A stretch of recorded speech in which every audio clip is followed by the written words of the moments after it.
Telugu Desam party కానీ celebrity party కానీ మరి ఏ విధంగా భారతీయ జనతా పార్టీతో తాతాలాడిందో అందరూ ఈ రాష్ట్ర ప్రధానికి అందరూ కూడా చూసే ఉంటారు, తెలుసుకుని ఉంటారు. ఒత్తిడి చేసుకోవడం, ఓ పార్టీని కలిగి ఉండడం ప్రజాస్వామ్యంలో సహజం. కానీ ఈ రకంగా ఎంపర్లు ఆడుకుని కొత్త వాళ్ళైతే అలాగే కాదు. 14 సంవత్సరాలు ముఖ్యమంత్రి చేసిన చంద్రబాబు నాయుడు ఈ రాష్ట్రంలో నేను ఈ కార్యక్రమం చేశానని చెప్పుకోవడానికి లేక ఆ గుమ్మం ఈ గుమ్మం తిరుక్కుంటూ ఇవాళ అది చూస్తుంటే రాష్ట్ర ప్రధానికానికి జగత్పరంగా ఉంది.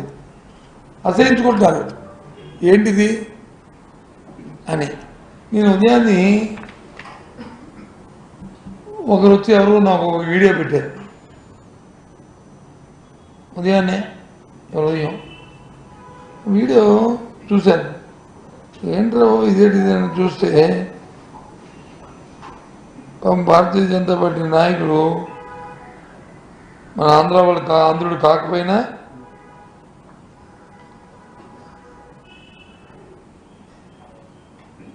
ఆయనకున్న వచ్చిరాని తెలుగుని మరి ఆయన కండస్థ పెట్టుకుంటూ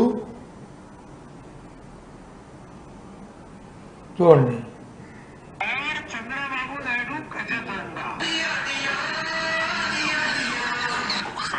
तो आंध्र प्रदेश की राजनीति का सबसे बड़ा बाहुबली एनटीआर गारू, उसको पीछे से वेनुपोट्टू खोल किसने किया? चंद्रबाबू नायडू ने किया.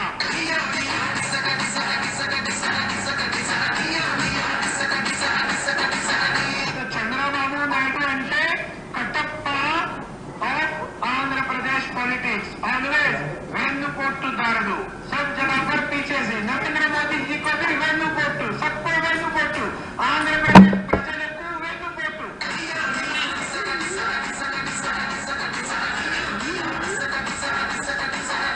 अमरावती రైతులు का आज नाश किसने किया? चंद्रबाबू नायडू ने नाश किया. अरे काका చూసాను ఇది చెప్పిన మాటలా. ఏ రకంగా ప్రజలు ఏ రకంగా ఏమనుకుంటారో అండ్ ఆంధ్ర రాష్ట్రంలో 5 కోట్ల మంది ప్రజలు పిచ్చివాళ్ళు అనుకుంటారో ఆలోచించేయండి.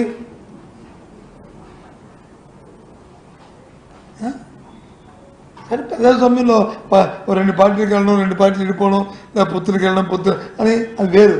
ఇదంతా ఎప్పుడు ఒక 3 నెలల కింద జరిగిన సంఘటనలు.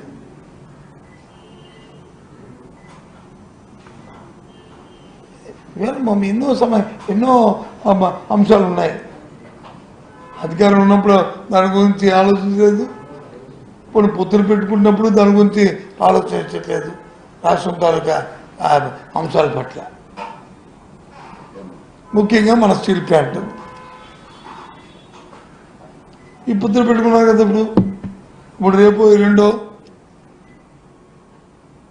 ఎప్పుడో మరి భారతీయ జనతా పార్టీ నాయకత్వం అలాగే మరి వాళ్ళతో పొత్తు పెట్టుకున్న చంద్రబాబు నాయుడు అందరూ వస్తారు కదా వైజాగ్ పట్టణానికి.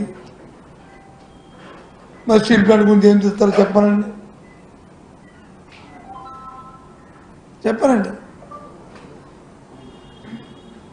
ఏమి ప్రజలకి ఏమి నిర్ణయిస్తారు అసలు? ఎక్కడ ఒక ఎథిక్స్ లేకపోతే, ఆలోచన లేకపోతే ఎన్నో మాట్లాడారు మా ముఖ్యమంత్రి జగన్మోహన్ రెడ్డి గారు. అధికారం అనేది కాదు ముఖ్యం,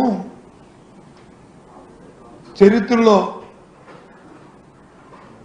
ఏదైతే ఆ యూనిక్ పేజీలు ఉంటాయో అందులో నా పేరు కూడా ఉండాలని కోరుకుంటాను తప్ప అధికారం కోసం వెంపర్లాడను అనే మాటని నేను చెప్పారు. దాన్ని వక్రీకరించుకొని బతికి వచ్చి ఏదోదో పాపం అమాయకంగా ప్రజలు అమాయకులు అనుకుంటున్నారా? అది ఛాలెంజ్. ఆ మాటలు దేనికి అన్నారంటే ఛాలెంజ్ కోసం, అతని స్థైర్యానికి, అతని ధైర్యానికి. నేను 5 సంవత్సరాలను ఈ రాష్ట్రానికి మంచి చేశాను కాబట్టి ప్రజలు నన్ను హర్షిస్తారు అనే ఒక ఆత్మస్థైర్యంతో మాట్లాడిన మాటలు, అంతేగాని చంద్రబాబు నాయుడు లాగా పిరికి మాటలు కాదు.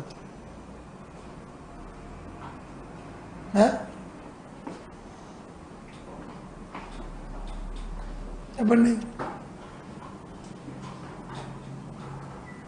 కాబట్టి ఏది ఏమైనప్పటికీ కూడా ఈ సభలో విజయంతో అవడం, ఈ పొత్తులు చూసి ప్రజలు వచ్చి అసహించుకోవడం, ఇంకా మొన్న వచ్చిన